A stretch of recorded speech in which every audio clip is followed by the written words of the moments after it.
clair, eh bien R60 peut altérer la fertilité et R61 peut altérer le développement de l'embryon pendant la grossesse. Alors, quand on pense que ce conservateur est utilisé pour un vaccin destiné aux voies génitales des femmes, enfin aux fillettes surtout, eh bien, on s'interroge. Et moi, je me dis, est-ce qu'on ne va pas au-devant d'un problème qui est celui du distilbène il y a Bonjour, nous avons en ligne Monsieur Michel Georget, qui est professeur honoraire de biologie. Bonjour.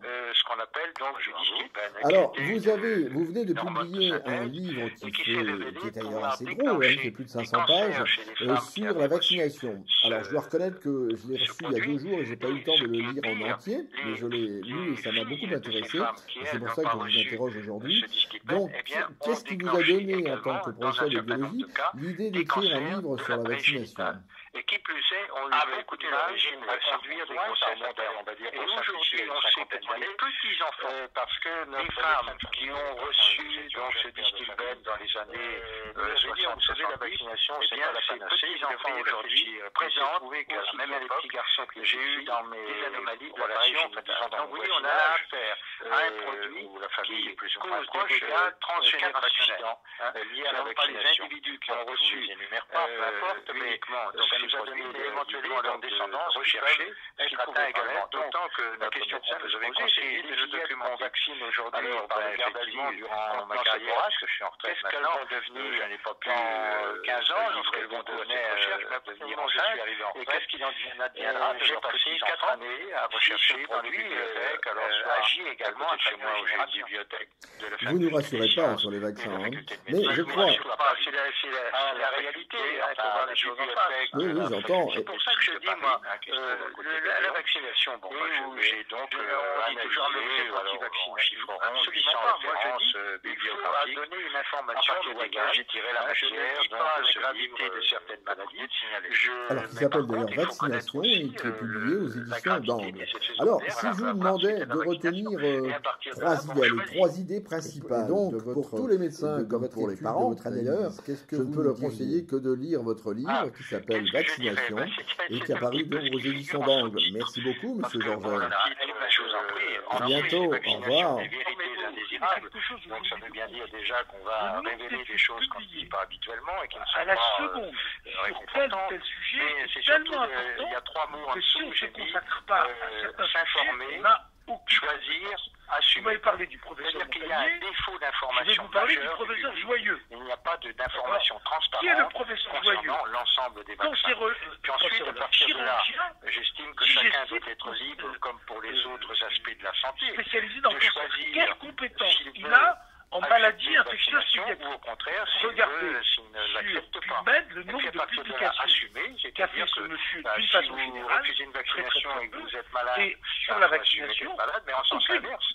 Si vous demandez à des avis aux gens qui n'ont aucune vous avez ensuite un effet indésirable, il faut pose vraiment un problème. Oui, moi, pour moi, je ne me permettrai le pas facteur majeur, de parler c'est ni sur les l'information. cancers, Or, malheureusement, on n'a pas d'information, que ni ce sur soit le dans les VIH, médias, à la radio, ni la sur télé, la vaccination etc. chez les Mais malades. c'est plus de la publicité, on va dire, quand ce n'est pas de la propagande. Que je connais, Et c'est pour ça que nous vous interrogeons aujourd'hui. Alors, dans un chapitre très intéressant, Et c'est pour vous parlez beaucoup des adjuvants. Et c'est pour ça que nous vous avons interrogé aujourd'hui. Et donc, le conseil que vous donnez à vos patients et aux parents surtout, c'est vous pouvez faire vacciner vos enfants, il n'y a pas de souci. Alors, qu'est-ce que vous pouvez nous dire sur l'aluminium, par exemple, comme adjuvant? Alors, l'aluminium, il a été dit beaucoup de choses et il y a des personnes qui sont beaucoup plus encore au courant, enfin disons, sont spécialisées dans ce domaine. Vous êtes adressé par exemple à l'association E3M, c'est-à-dire les victimes de la myofascite à macrophage. Alors eux, ils sont très pointus sur les problèmes de l'aluminium. Mais je vous conseille surtout la lecture d'un livre du professeur Gérardi, qui est le spécialiste de la myofascite à macrophage, et qui s'appelle Toxic Story. Je ne sais pas si vous connaissez le livre. Tout à fait, bien sûr. C'est à lire impérativement. D'abord pour 2 raisons. D'abord, c'est un livre de spécialiste, et en plus, c'est merveilleusement écrit dans un très bon français. C'est un vrai roman policier. Et dernière question, il n'y a pas de contre-indication ou quasiment pas de contre-indication vaccinale. Alors, ce que vous... Donc, en ce qui concerne l'aluminium, moi, je vous conseille ça. Mais l'aluminium, bon, c'est un toxique pour le système nerveux, c'est connu depuis longtemps. Et on le connaît notamment à partir des dialysés. C'est les premières études qui ont été faites sur les gens qui sont dialysés pendant des années et qui présentent donc un certain nombre de troubles que l'on sait liés à l'aluminium. Et vous nous dites, par exemple, dans votre livre, qu'on a abandonné le calcium tout simplement parce qu'on a changé de laboratoire, en quelque sorte. Ah ben tout à fait, parce que il y a eu les vaccins, bon aujourd'hui c'est essentiellement Mérieux qui les fabrique, mais il y a eu une fabrique enfin il y a quelques années à Pasteur. Il y avait une branche vaccin à Pasteur. Et cette branche vaccin utilisait le phosphate de calcium. Le phosphate de calcium, c'est un produit qu'on a dans l'organisme. On en a dans le squelette autant qu'on en veut. Donc c'est un produit naturel qui est bien toléré par l'organisme. Mais à partir du moment où cette branche vaccin a été reprise, rachetée par l'Institut Mérieux, Mérieux a dit, nous on utilise l'aluminium, on ne va pas faire deux lignes inférieures on abandonne le phosphate de calcium. Voire à 1 sur 100 000. C'est comme ça que ça s'est fait. Et il n'y a plus de vaccin actuellement. Ok, ben écoutez, merci monsieur le professeur Cohen. Je pense que nos auditeurs maintenant vont être bien informés et par quelqu'un qui connaît bien le sujet puisqu'il le pratique au quotidien. Merci beaucoup monsieur le professeur Cohen et à bientôt. Au revoir. Et à bientôt. Au revoir. Et alors donc, vous l'avez envisagé. Pour conclure, au niveau de vos invités, nous avons accueilli le professeur Robert Cohen, pédiatre à la fois hospitalier et en même temps libéral, et président de plusieurs sociétés médicales. Et c'est lui qui va conclure le sujet. Écoutons-le. Bonjour, nous avons la chance aujourd'hui d'avoir au téléphone le professeur Robert Cohen, car en ce moment il doit être un peu débordé. Il est vice-président de la Société française de pédiatrie et président de la Société d'infectiologie pédiatrique. Il est praticien hospitalier et aussi installé comme médecin libéral, et c'est pour ça que nous l'interrogeons aujourd'hui. Bonjour.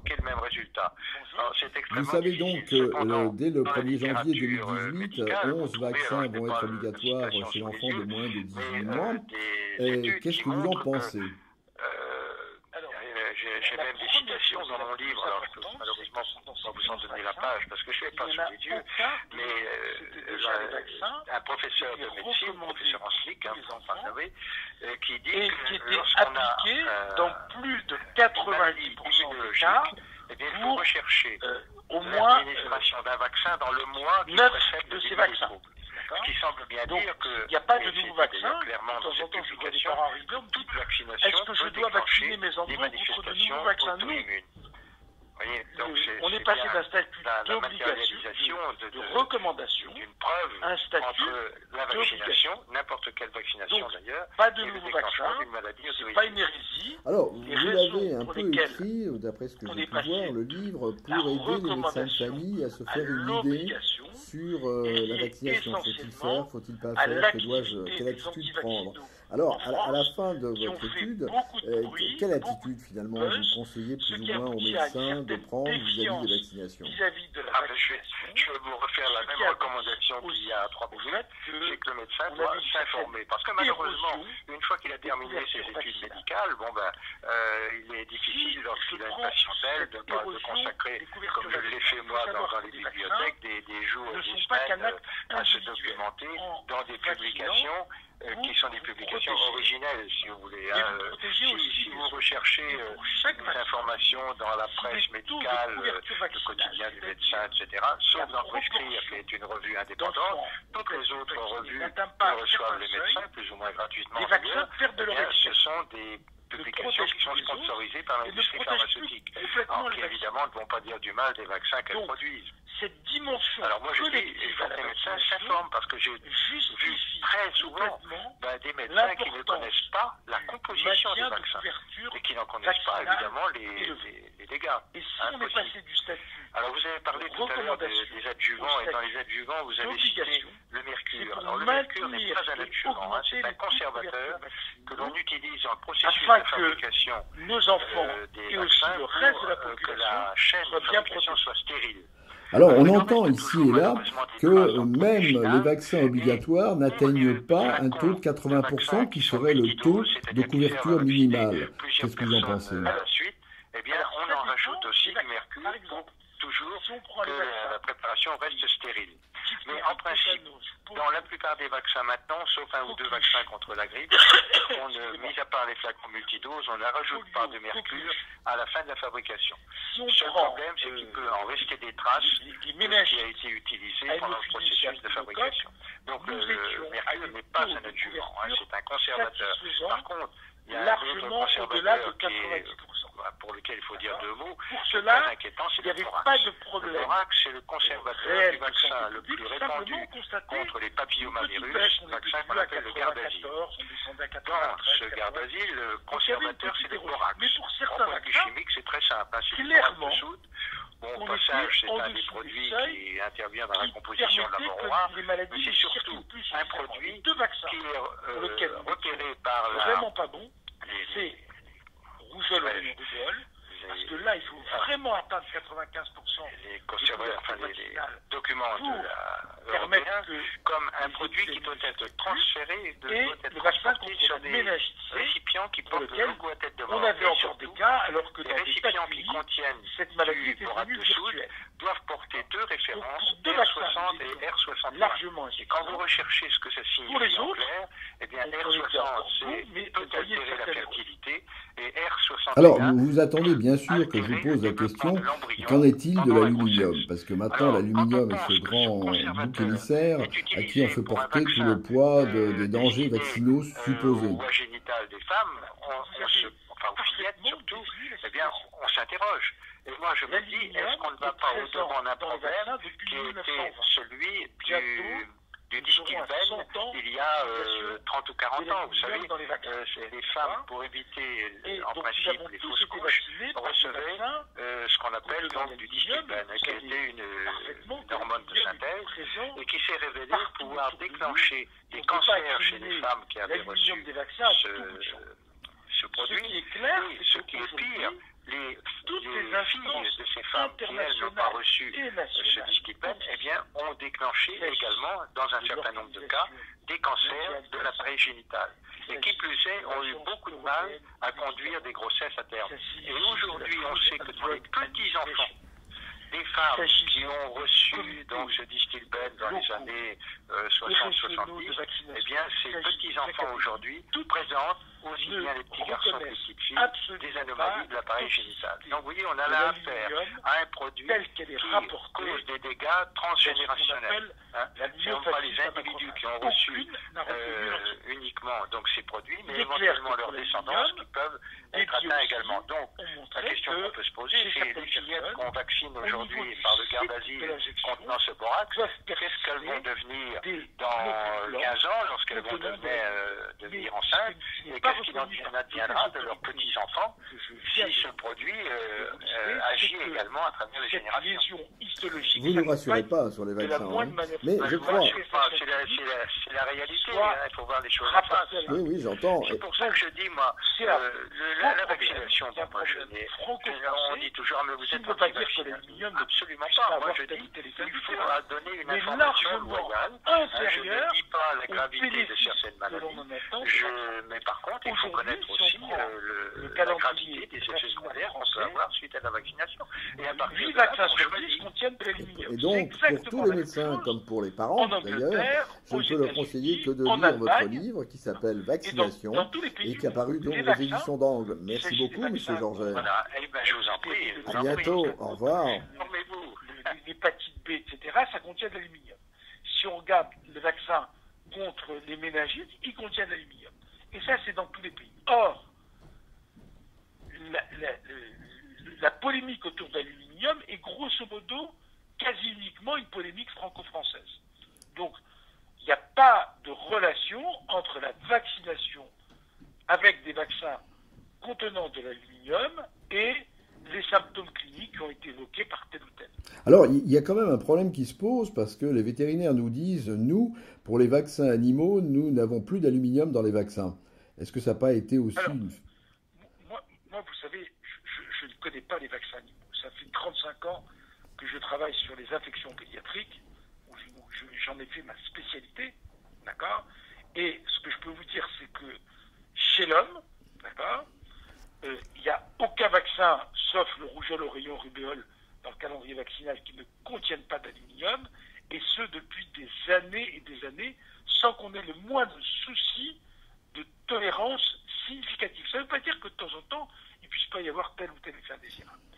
Par exemple, si aujourd'hui, on disait, voilà, l'aluminium a peut-être des effets indésirables plus importants que ce qu'on pensait. On peut toujours s'imaginer ça, d'accord ? Il faudrait refaire absolument tous les vaccins. Refaire tous les vaccins ne se limitera pas au fait de dire on va remplacer l'aluminium par un autre adjuvant. Ça veut dire qu'il faut refaire le développement de tous les vaccins. D'accord ? Refaire le développement de tous les vaccins, au bas mot, ça prendrait 10 ans. Avec des dizaines de milliers d'enfants qui seraient inclus dans des études. Parce que mettre sur le marché un vaccin suppose des études extrêmement larges pour s'assurer à la fois de l'efficacité de ces vaccins, pour s'assurer de leur immunogénicité, ça veut dire de leur capacité à permettre la fabrication d'anticorps, et surtout de la tolérance. Donc, des vaccins sans aluminium, même si les vétérinaires, je ne connais rien de la vaccination chez l'animal, c'est déjà suffisamment compliqué chez l'homme, d'accord ? Ça suppose un développement qui ne permettrait pas de mettre des vaccins sans aluminium dans un délai de 10 ans à peu près. Si on décidait.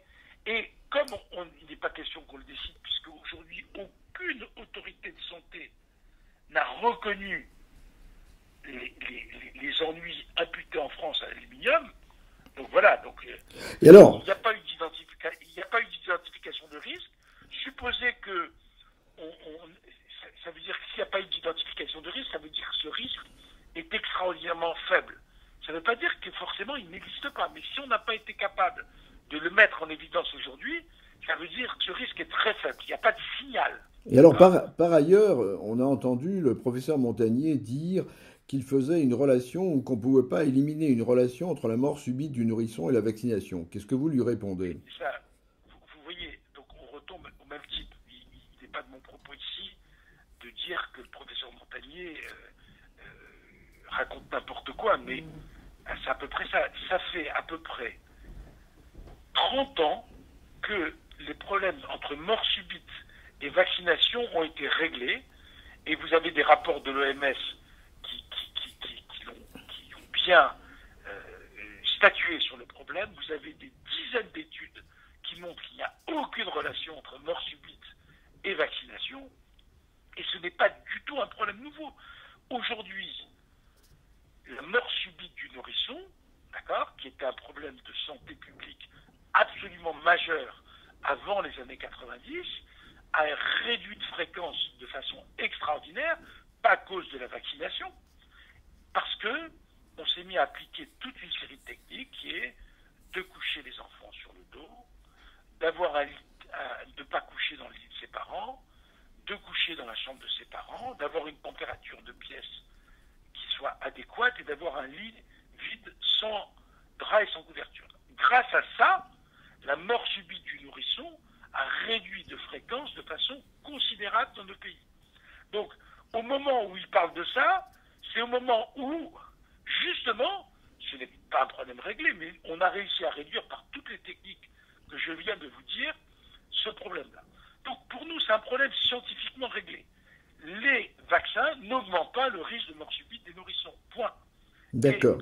Vous avez sur le site de l'OMS, vous avez un rapport sur ça, vous avez sur le site du CDC, vous avez un rapport sur ça qui reprend toutes les études et dont la conclusion est sans appel. D'accord ? D'accord. Alors donc... Alors là encore, je voudrais revenir, vous m'avez parlé des vaccins chez l'animal. Je l'ai dit, je n'ai aucune compétence. D'accord ? Je prétends que le professeur Montagnier n'a aucune compétence sur le vaccin de l'enfant. Il n'a jamais fait la moindre étude sur ça. Il a eu un prix Nobel sur le VIH, même pas sur le vaccin VIH. Il a eu un prix Nobel sur le VIH. D'accord ? Donc, nous demander de parler sur des sujets qu'on ne connaît pas, il n'y a rien de plus dangereux. Si je vous donnais un avis sur la vaccination des animaux, je serais complètement incompétent, ça serait complètement superficiel. La médecine est quelque chose aujourd'hui de compliqué. Le nombre d'études publiées à la seconde sur tel ou tel sujet est tellement important que si on ne se consacre pas à certains sujets, on n'a aucune incompétence. Vous m'avez parlé du professeur Montagnier, je vais vous parler du professeur Joyeux. D'accord? Qui est le professeur Joyeux? Cancérologue, chirurgien, digestif, spécialisé dans le cancer. Quelles compétences il a en maladies infectieuses pédiatriques? Regardez sur PubMed le nombre de publications qu'a fait ce monsieur d'une façon générale, très très très peu, et sur la vaccination, aucune. Donc, demander à des avis aux gens qui n'ont aucune compétence sur un sujet et pose vraiment un problème. Moi, je ne me permettrai pas de parler ni sur les cancers du côlon, du sujet haché, ni sur le VIH, ni sur la vaccination chez l'animal. Ce que je peux vous dire, ce que je peux vous parler, c'est les sujets que je connais, c'est-à-dire les infections en pédiatrie et leur prévention par la vaccination. Et c'est le seul sujet où j'ai une compétence. Et c'est pour ça que nous vous avons interrogé aujourd'hui. Et donc, le conseil que vous donnez à vos patients et aux parents surtout, c'est vous pouvez faire vacciner vos enfants, il n'y a pas de souci. Mais sans aucun souci. Nous avons la chance d'avoir une ministre de la Santé qui a pris ses responsabilités et qui a rendu la vaccin obligatoire pour les raisons que je vous ai citées, à cause de la non-couverture vaccinale pour deux maladies qui étaient importantes et à cause d'une certaine érosion de la vaccination, d'accord, c'est une obligation. En absence de cette obligation, les enfants ne pourront pas rentrer à l'école, en crèche, dans les collectivités, etc. Maintenant, à chacun de prendre ses décisions. Nous, on est prêts à expliquer aux parents qui ont des hésitations pourquoi c'est important, répondre aux questions qui se posent et nous le faisons très très très régulièrement en consultation. Et dernière question, il n'y a pas de contre-indication ou quasiment pas de contre-indication vaccinale? Ah non, les contre-indications, là encore, j'ai lu une réponse du professeur Joyeux qui était absolument ésotérique. Les contre-indications à la vaccination des nourrissons sont parfaitement définies dans les AMM, d'accord, dans les autorisations de mise sur le marché. Et c'est pas l'allergie en général, c'est pas vrai, d'accord, c'est vraiment une allergie spécifique au vaccin et qui peut être obtenue que lorsqu'on a déjà reçu un vaccin, parce que sinon on ne peut pas le savoir. Donc ça, les contre-indications à la vaccination sont exceptionnelles. Et les médecins qui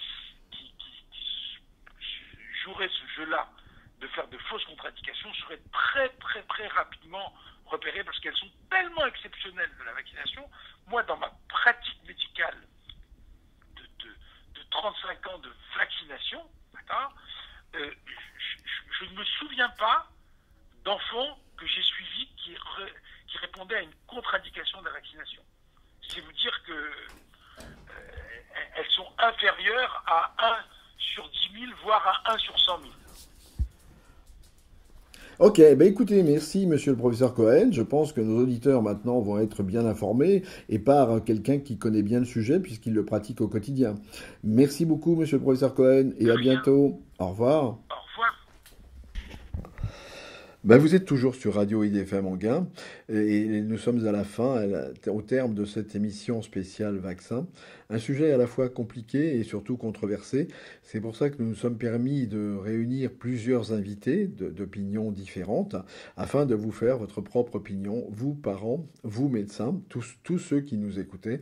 Eh bien, en espérant vous avoir donné quelques renseignements, nous avoir éclairé sur ce sujet et donc vous donner les moyens d'avoir une attitude vaccinale à partir du 1er janvier 2018, eh bien, sachez que vous pouvez nous retrouver sur le site de l'émission Radio IDFM Anguin, mais aussi sur nos sites personnels, soignerparlesplantes.com, soignerparlesplantes.com. Bonjour, bonsoir et bientôt. À la prochaine. Merci, au revoir.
certaine défiance vis-à-vis de la vaccination, ce qui a abouti aussi au fait qu'on avait une certaine érosion des couvertures vaccinales.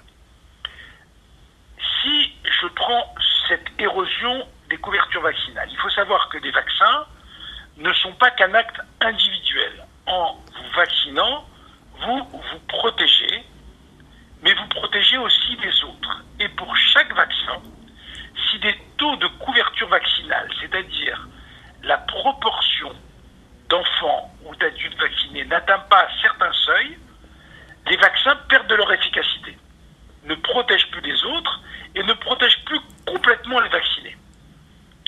Donc, cette dimension collective à la vaccination justifie complètement l'importance du maintien de couverture vaccinale élevée.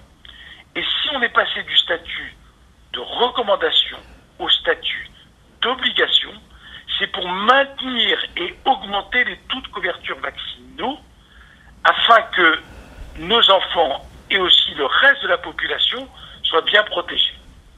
Alors, on entend ici et là que même les vaccins obligatoires n'atteignent pas un taux de 80% qui serait le taux de couverture minimale. Qu'est-ce que vous en pensez ? Alors, ça dépend des vaccins. Par exemple, si on prend les vaccins des diphtérie, tétanos, polio, coqueluche, excusez-moi, polio, coqueluche, si on prend les méningites à hémophilus et à pneumocoque, nous étions à des taux de couverture satisfaisants, largement au-delà de 90%. D'accord ?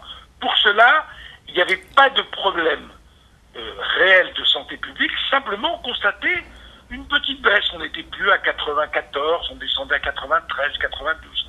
Donc il y avait une petite érosion. Mais pour certains vaccins, clairement, on était en dessous des seuils qui permettaient que les maladies ne circulent plus suffisamment. Les deux vaccins pour lesquels nous n'étions vraiment pas bons, c'est rougeole, oreillon, rubéole, parce que là, il faut vraiment atteindre 95% de couverture vaccinale pour permettre que les épidémies ne circulent plus, et le vaccin contre la méningite C, pour lequel on avait encore des cas, alors que dans des tas de pays, cette maladie était devenue virtuelle.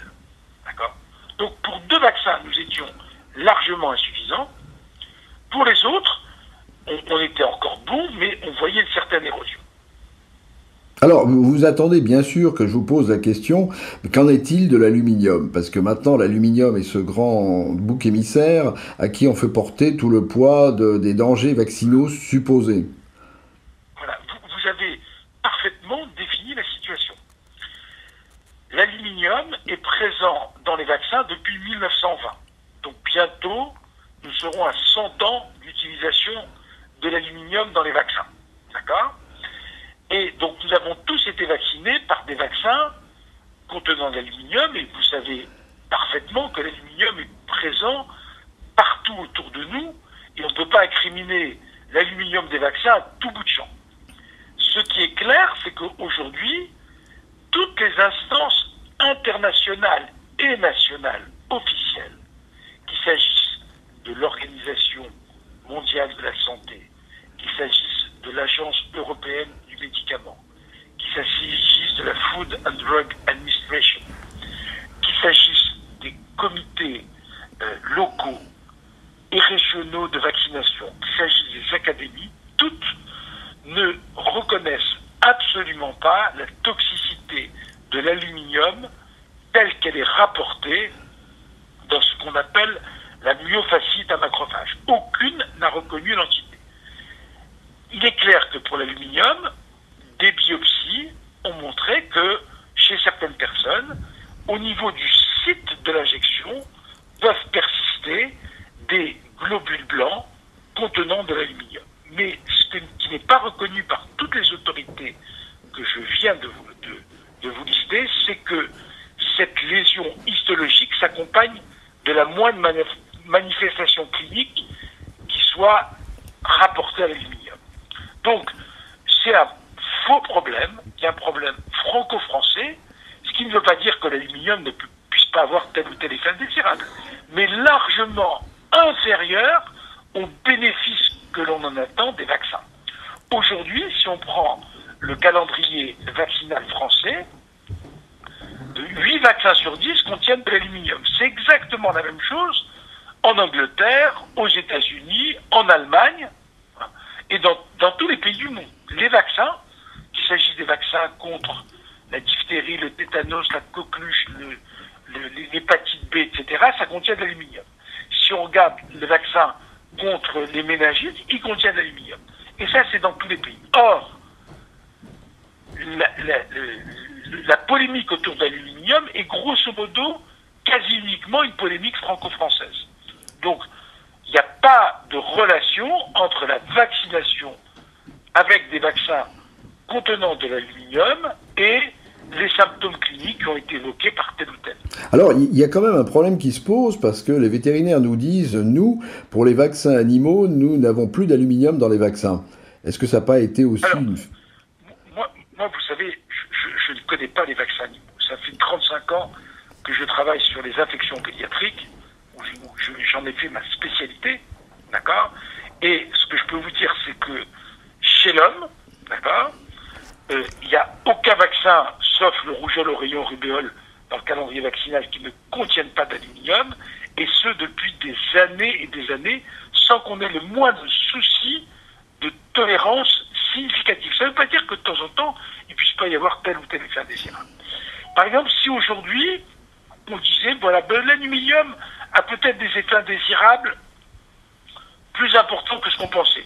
On peut toujours s'imaginer ça, d'accord?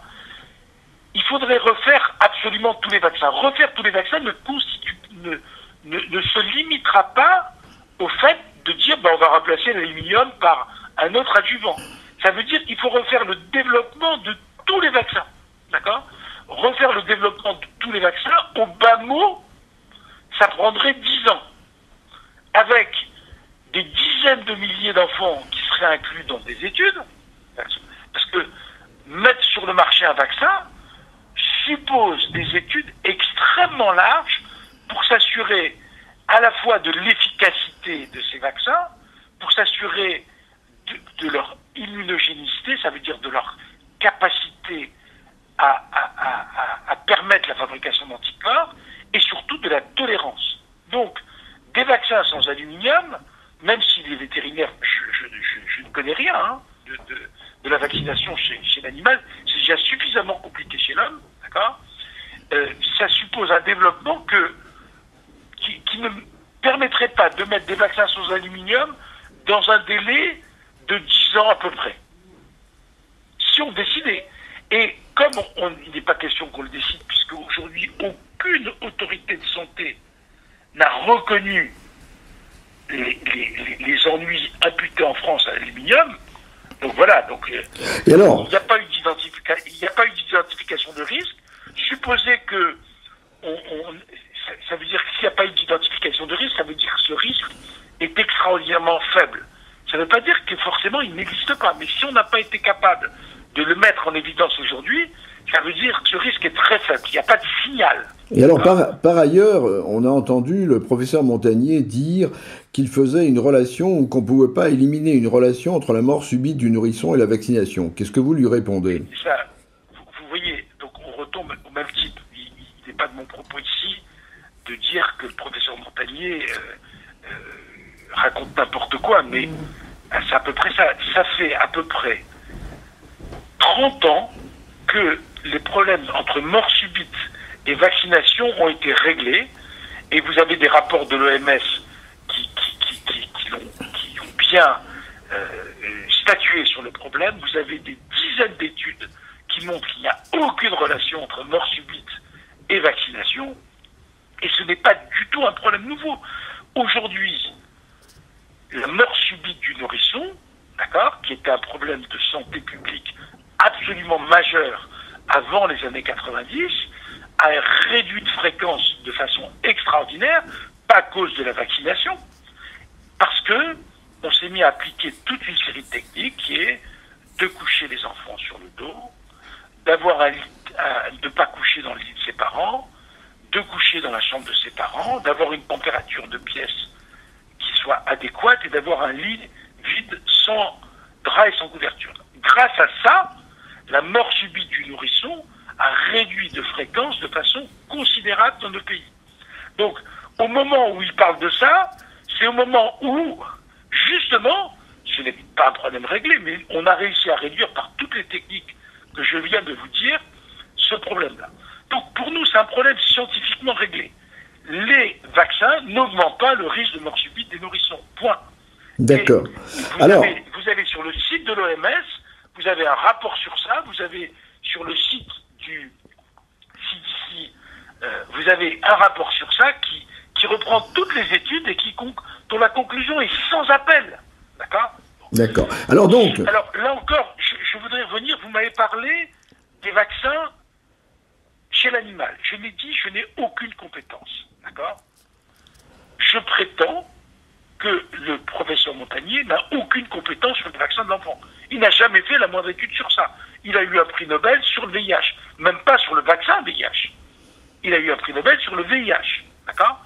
Donc, nous demander de parler sur des sujets qu'on ne connaît pas, il n'y a rien de plus dangereux. Si je vous donnais un avis sur la vaccination des animaux, je serais complètement incompétent, ça serait complètement superficiel. La médecine est quelque chose aujourd'hui de compliqué. Le nombre d'études publiées à la seconde sur tel ou tel sujet est tellement important que si on ne se consacre pas à certains sujets, on n'a aucune incompétence. Vous m'avez parlé du professeur Montagnier, je vais vous parler du professeur Joyeux. D'accord ? Qui est le professeur Joyeux ? Cancérologue, chirurgien, digestif, spécialisé dans le cancer. Quelle compétence il a en maladies infectieuses pédiatriques ? Regardez sur PubMed le nombre de publications qu'a fait ce monsieur d'une façon générale, très très très peu, et sur la vaccination, aucune. Donc, demandez à des avis aux gens qui n'ont aucune compétence sur un sujet et pose vraiment un problème. Moi, je ne me permettrai pas de parler ni sur les cancers du côlon, du sujet haché, ni sur le VIH, ni sur la vaccination chez l'animal. Ce que je peux vous dire, ce que je peux vous parler, c'est les sujets que je connais, c'est-à-dire les infections en pédiatrie et leur prévention par la vaccination. Et c'est le seul sujet où j'ai une compétence. Et c'est pour ça que nous vous avons interrogé aujourd'hui. Et donc, le conseil que vous donnez à vos patients et aux parents surtout, c'est vous pouvez faire vacciner vos enfants, il n'y a pas de souci. Mais sans aucun souci. Nous avons la chance d'avoir une ministre de la Santé qui a pris ses responsabilités et qui a rendu la vaccin obligatoire pour les raisons que je vous ai citées, à cause de la non-couverture vaccinale pour 2 maladies qui est importante et à cause d'une certaine érosion de la vaccination, d'accord ? C'est une obligation. En absence de cette obligation, les enfants ne pourront pas rentrer à l'école, en crèche, dans les collectivités, etc. Maintenant, à chacun de prendre ses décisions. Nous, on est prêts à expliquer aux parents qui ont des hésitations pourquoi c'est important, répondre aux questions qui se posent et nous le faisons très très très régulièrement en consultation. Et dernière question, il n'y a pas de contre-indication ou quasiment pas de contre-indication vaccinale? Ah non, les contre-indications, là encore, j'ai lu une réponse du professeur Joyeux qui était absolument ésotérique. Les contre-indications à la vaccination des nourrissons sont parfaitement définies dans les AMM, d'accord ? Dans les autorisations de mise sur le marché. Et c'est pas l'allergie en général, c'est pas vrai, d'accord ? C'est vraiment une allergie spécifique au vaccin et qui ne peut être obtenue que lorsqu'on a déjà reçu un vaccin, parce que sinon on ne peut pas le savoir. Donc ça, les contre-indications à la vaccination sont exceptionnelles. Et les médecins qui joueraient ce jeu-là de faire de fausses contre-indications seraient très très très rapidement repérés parce qu'elles sont tellement exceptionnelles de la vaccination. Moi, dans ma pratique médicale de 35 ans de vaccination, d'accord, je ne me souviens pas d'enfants que j'ai suivis qui répondaient à une contre-indication de la vaccination. C'est vous dire que inférieur à 1 sur 10 000, voire à 1 sur 100 000. Ok, ben écoutez, merci monsieur le professeur Cohen. Je pense que nos auditeurs maintenant vont être bien informés et par quelqu'un qui connaît bien le sujet puisqu'il le pratique au quotidien. Merci beaucoup monsieur le professeur Cohen et à bientôt. Au revoir. Au revoir. Ben vous êtes toujours sur Radio IDFM Anguin et nous sommes à la fin, au terme de cette émission spéciale vaccin. Un sujet à la fois compliqué et surtout controversé. C'est pour ça que nous nous sommes permis de réunir plusieurs invités d'opinions différentes afin de vous faire votre propre opinion, vous parents, vous médecins, tous ceux qui nous écoutaient.